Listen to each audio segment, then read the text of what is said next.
As promised, we are going to break down the latest coming out of Cowboys OTAs. We got news, notes, takeaways from the second media available open OTA practice. We'll begin with the big one. That is on Micah Parsons, who was once again not present for organized team activities. I think at this point we can kind of attribute the attendance he's been at to when Schottenheimer has been like, hey, I kind of really want you here for this one for various team-related stuff. He's been there. For the other stuff, it is non-mandatory. He hasn't been there. He's waiting that new contract, and I continue to be a little bit frustrated by how things are going here because I think if he had a contract, he'd probably be here at this time, even though he might not ever be he might take more of the Myles Garrett approach of not always being super at OTAs with the same level of consistency. Now, as a reminder, we are doing the Micah decision pool. You pick the date Micah signs or gets traded, but I'm pretty sure he's going to get signed. Go to chatsports.com/Micah to see all the entries in so far. The closest person with the correct date wins the 50-50 split the pot. You can Venmo me at WhatGoingDowney $5 to enter. Aside from that, I hate that we have to keep doing this. I hate that pool is still an option. Why can't there be urgency for this deal? I get why Micah is going to do the what do voluntary mean, but I'll still be around for some of the leadership-centric stuff that, Schotty has kind of impressed upon him.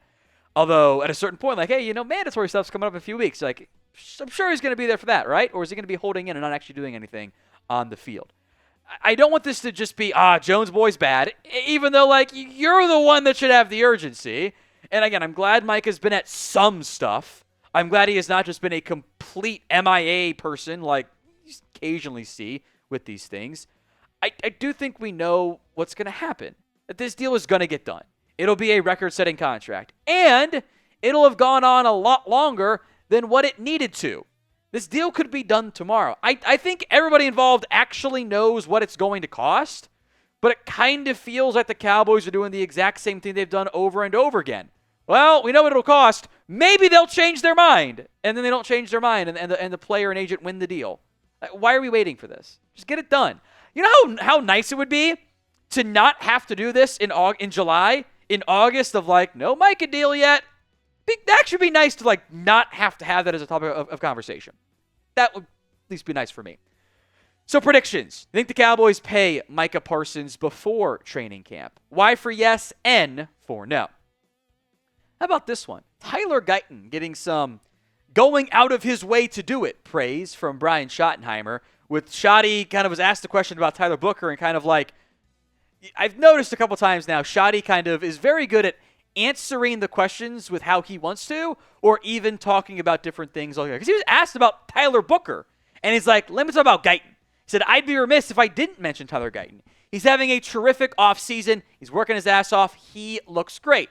Then asked a follow-up question about Guyton. He said, look, he's been great, etc. I think some of the new things that Klayton Adams kind of really have brought really fit him, and this was mostly technique-wise. He has not missed a day. He was one of the first guys back in the building. He knows how important this year is for him. Looks great playing at a high level. The Cowboys need this.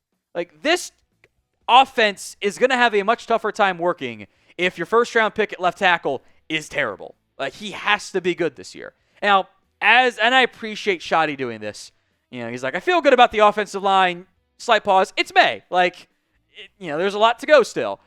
I think what we've kind of seen so far from Guyton with Schotty's comments, with some of his own comments, I think he is aware of, I was not good enough last year. I have to be better. And he's actually doing things to make himself get better, to take it seriously, to be a professional from that point.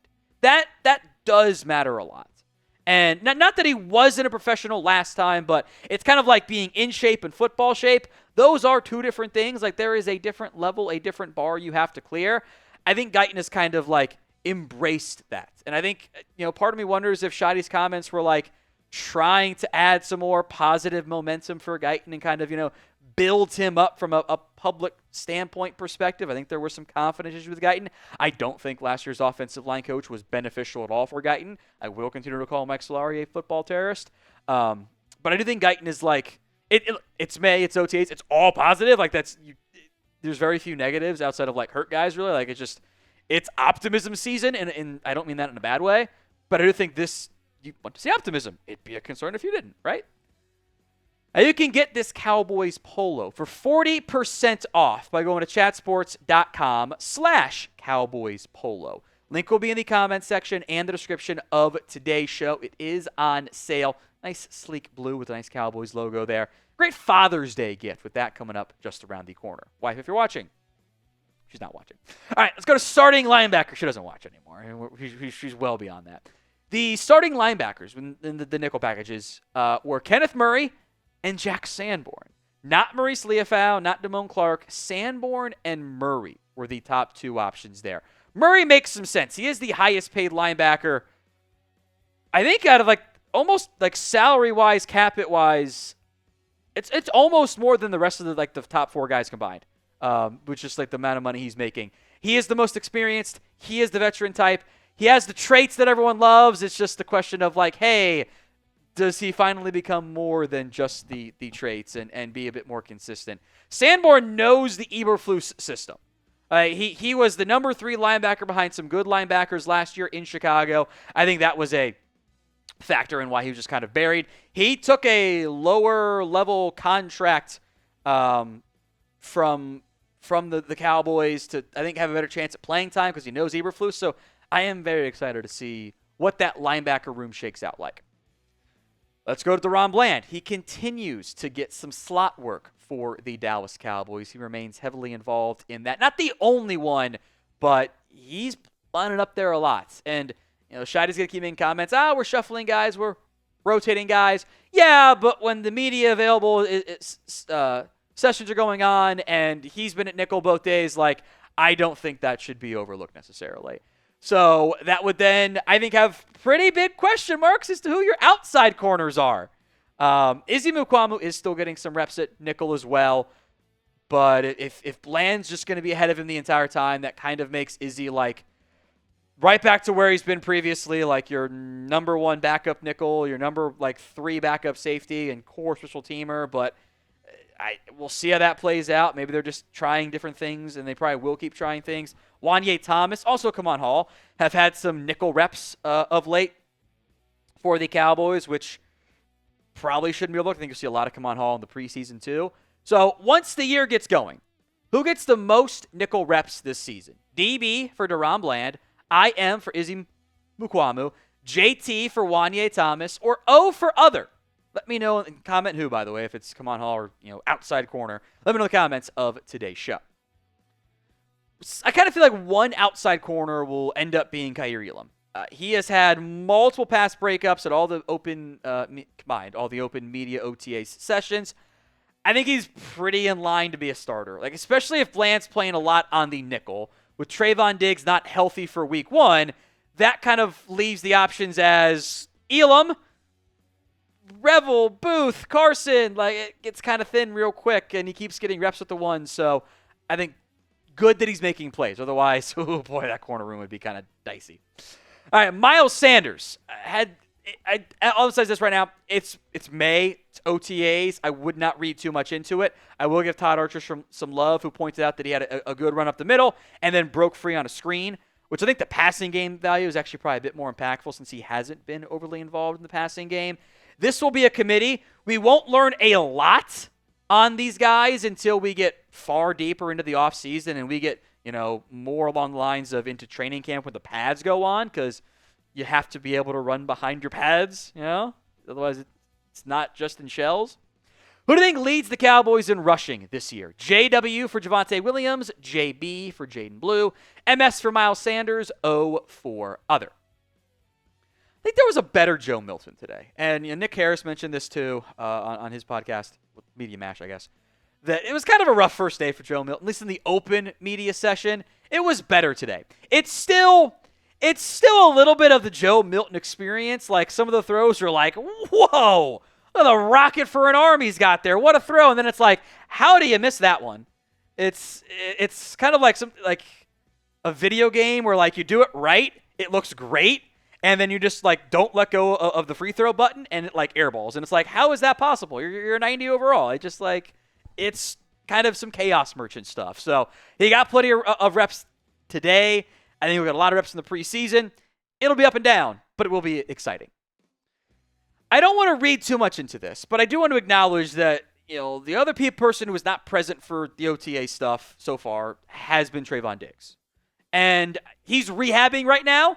I will trust Diggs that the plan here is, he's doing his rehab stuff on his own. He heard the Cowboys' very public criticisms of his rehab last time around. He's taking it seriously this time. This is the best path for him. This is the best way to go about doing it. I'll go ahead and have some faith in his rehab plan, as long as he doesn't get on a boat with his brother. How about that? You guys know what I'm talking about right there, with some nice pink-colored to be determined substance. I'm just going to not worry about it, and I'm going to say Diggs is doing all the stuff he needs to do, and he'll at some point get back this upcoming season. Let's go to right guard. And I wouldn't read too much into this, but I do want to acknowledge it. Booker is not the only guy getting reps, and he was the guy getting reps with the ones, and then I think maybe Schotty didn't want to make it seem like he was a guaranteed starter already or whatever. He's like, oh, yeah, Brock Hoffman is getting work around. Robert Jones, moving him around. Even moving BB around some, which I think is mostly like at some point they have to get the other center reps. Like it's Brock Hoffman kind of is the backup center. So when they're doing Hoffman center reps, they're like, Cooper, go play some right guard just in case weird stuff happens. Let me be clear on this. Tyler Booker is your starting right guard. That is the path this team is going down. But there's going to be a natural rotation and shuffling and mixing and matching because that's how NFL teams operate. And you want to have, some brief experience in the case of emergency to go out and play a different spot. And the coaches want to know what you can do beyond your normal natural spot. We will have OTA winners and losers so far. There's another open media session on Tuesday. We'll have early ones on Friday, tomorrow. Hit that sub button so you don't miss out. I want to wrap up today's show with, frankly, just a Dak rant. So if you caught the press conference today with Brian Schottenheimer, you heard him kind of answer a Joe Milton question about like, oh, well, everyone's in development. We're always learning and getting better, essentially, is what Schottenheimer said. That is not what happened with the media. USA Today did a first off, Underdog NFL, which normally does good stuff, really just cut off the last part of the quip. This guy, John, who, by the way, got huge following, he sucks. He just makes stuff up and posts it, and just it's actually all engagement bait. It's actually super annoying. Was like, this is weird. It actually wasn't weird at all if you watch the press conference. And it's very clear who is and who is just seeing a tweet, like the USA Today article, did the tweet from Underdog and literally nothing else. It was like, oh, look, that's all that was said. No, it wasn't. Here's the quote that matters from Schottenheimer. It's like the minute these quarterbacks think that they figured it all out, that's when it's time for them to think about doing something different because defenses change what they do. All Brian Schottenheimer was saying, as every coach has said before, get better or you're getting worse. That's truly all it was. How do you get better? You develop. If you're not trying to do better things, if you're not trying to learn and grow and do this better, do that better, work on this, then you're getting worse. It's literally all that was said. So I wish various media outlets would just learn to do their jobs and not propagate nonsense.